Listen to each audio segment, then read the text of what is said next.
In today's episode, Dillon Brooks goes low, the Oilers step up, and the Pirates are on top. But we begin today with the news Wilbon has been breathlessly waiting on. The Aaron Rodgers trade to the Jets is reportedly done. The compensation going to the Packers is a first-round pick swap this year, a second and a sixth rounder this year, and a future second that could become a first. The Jets get Aaron Rodgers and a fifth. Wilbon, after all this time, what do you think of what both teams are getting? Not much. I mean, I really don't. I think the whole thing is just breathlessly over-reported and over-analyzed and just hyped to the max, which is what's wrong now surrounding almost every story in sports, the amount of hype that doesn't get to anything that's meaningful. If you're a Jets fan, of course you're excited. I know my dear friend Mike Greenberg, and you abandoned the Jets a long time ago, but even you're excited to your core. I get that. I understand it. But if you're anybody else, so what? Even if you're the Packers, a Packer fan, it's time to move on. It's time to move on to a quarterback you drafted and invested in to take Aaron Rodgers' place. If you get some help from some future draft picks, okay. But the notion that the Jets are somehow now going to march to the Super Bowl, I think is folly. And I'm just going to make fun of it every single day of the football season if it doesn't come to fruition. I'm warning you that now. Yeah, and that's fine. You can do that all you want. I think if you make this trade, if you're the Jets, and I took some notes because it just happened within an hour or so, you make this trade hoping that what Aaron Rodgers has left is what Tom Brady has left when he went to the Buccaneers the first year, because that was a Super Bowl. And you could have said the same thing about the Brady deal that you're saying about the Rodgers deal. It's folly. He's over 40. It's not going to work. But then he delivered a Super Bowl. Here's the deal. If you're a Jets fan, this is why you make this deal, Mike. You make it for the Super Bowl. Jets have one highlight. It's this. It's Namath doing this. You do this for the Super Bowl, and you do it for this year. You don't even want to think about next year. He's 39 years old. Not everybody is Tom Brady that can play well at 42 and 43. So you make the deal for this year. It puts an incredible spotlight on the Jets. It puts an incredible spotlight, I think, on Robert Saleh and Nathaniel Hackett. You know, everybody's going to, this is the kind of thing that gets people fired if it doesn't work. And I don't know what Aaron Rodgers has left. I have no idea what he has left. But you want a spotlight, you want the big city, now you got it. And honestly, Mike, nothing less than the Super Bowl will make this deal work well. Nothing less. Not in New York. He's been to one. Here's what's flawed in your analogy. He ain't never been Tom Brady. Never. I understand. Does he have left? But he's Hall of said Famer. he had. Does he have left what Tom Brady had left? Hell no. Because he never had what Tom Brady had. So he can't have the residual amount left. Stop. So you can look at it all year long. And that's fine for you to say. But I'm saying if you're the Jets, you make that trade for only one reason. You do. Super Bowl. Sure That's you do. it. We you move make, now. You make the trade. Well, should the Warriors feel more confident or more relieved after their series-tying win? Well, even though they had to survive a couple of things, the Steph Curry error in calling a timeout and the Harrison Barnes missed shot to beat his old team that he actually won a ring with. Yeah. I was going to say confident anyway.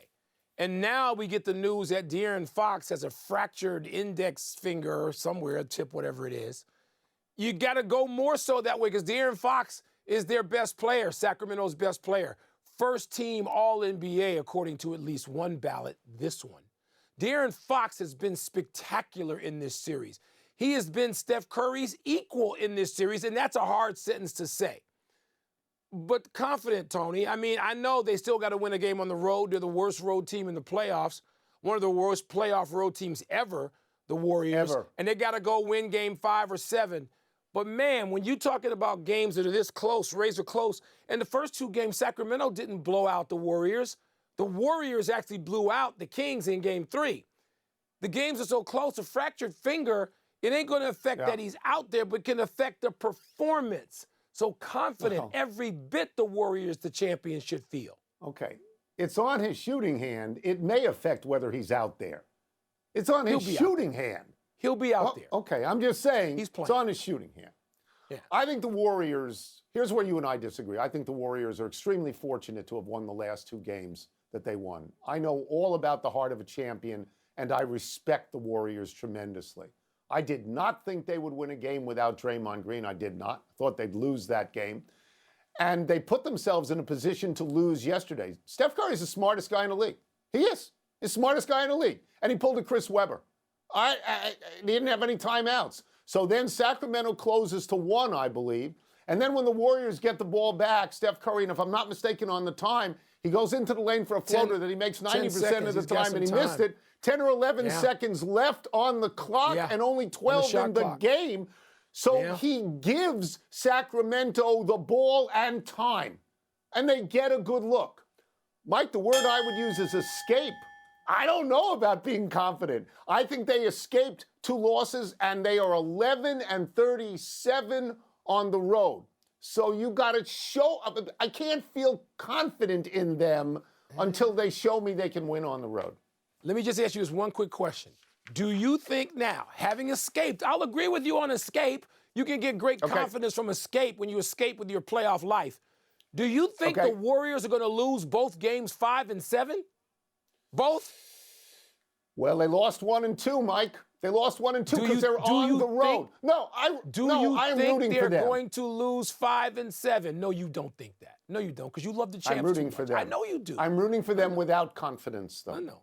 Dillon Brooks, your boy, was ejected from Game 3. Eject this.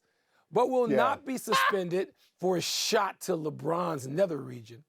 After publicly declaring that he pokes bears and calling LeBron old, Brooks now says the media and the fans have made him the villain. Tony, as the teams take the court for Game 4 tonight, is Dillon Brooks helping or hurting his Grizzlies?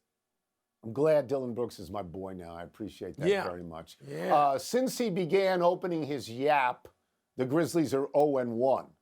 You'll remember that it was after Game 2 that he said LeBron is old, the game they won. After Game 2, LeBron is old and I like to poke the bears, which I didn't really understand because it wasn't like LeBron was declared ineligible for the rest of the series. I didn't understand that. So let me get to my notes here. So in Game 3, Brooks has a bad game, right? And he gets tossed. He hits LeBron in the groin, and he gets tossed. And to that point, he's 3 for 13 from the field, right? So we're together on that, and he leaves the game. Now, if you're counting, this is the second time this year that he's been ejected for hitting somebody in the groin. That's only if you're counting. Yeah. Mike, I would have suspended him, and I'm going to explain why. I'm going to explain why here. He glories in this whole thing with LeBron. He glories in being the center of attention. He swims in this stuff, and he churns up the water, I believe, unnecessarily. I believe he raised the temperature in the room beyond where it necessarily ought to be. And if I were Joe Dumars, I'd be looking at Dillon Brooks' behavior in the same way that I look at Draymond Green's, because he, too, is a recidivist. Didn't he knock Gary Payton II out of the playoffs last year? Don't people look at him in that same sort of way? So that's my feeling about that, yeah. Yeah, I don't care about the suspension. Let me just attack Mr. Brooks this way. First of all, he's a guy who a couple of years ago averaged 25 points a game in the playoffs. Now he can barely get to 11, right? His shooting percentage is below ground. It's so bad. So he's hurting his team because he's been bad. He isn't a defensive specialist only. He can play on the offensive end and be effective, even be a little bit prolific, and he's done nothing. But here's what's worse than that. I wouldn't have suspended him. It was a basketball move. I wouldn't have suspended him.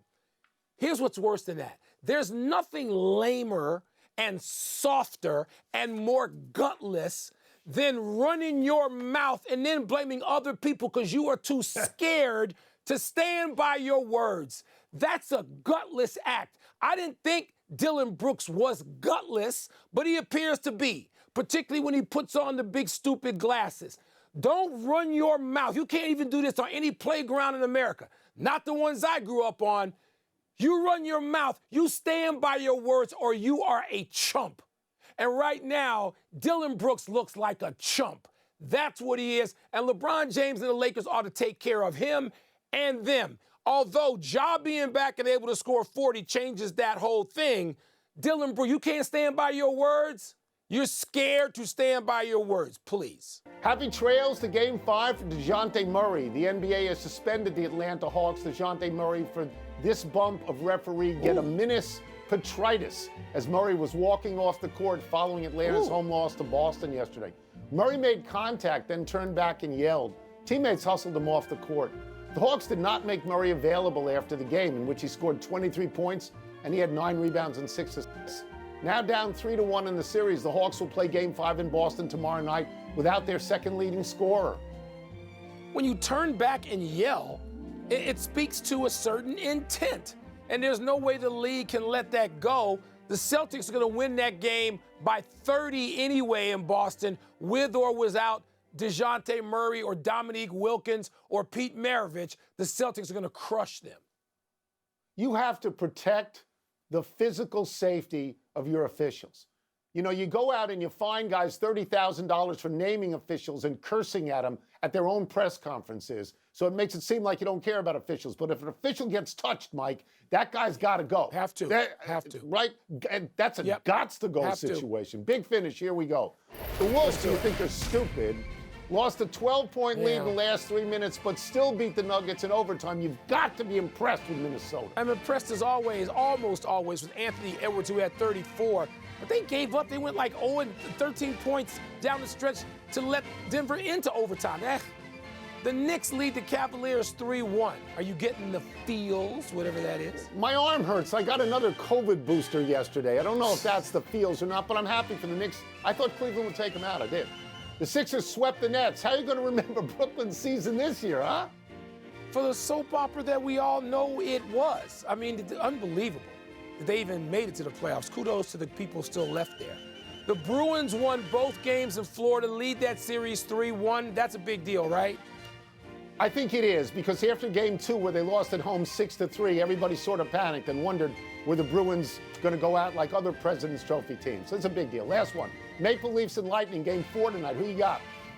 I'm rooting for the Maple Leafs. Make no mistake about it. Toronto's up 2-1. They took home court back, home ice back, but I don't see them winning both games in Tampa, Tom. Don't see that happening. We're out of time. We will try and do better the next time, and I'm Tony Kornheiser. I'm Mike Wilbon. Same time tomorrow, knuckleheads.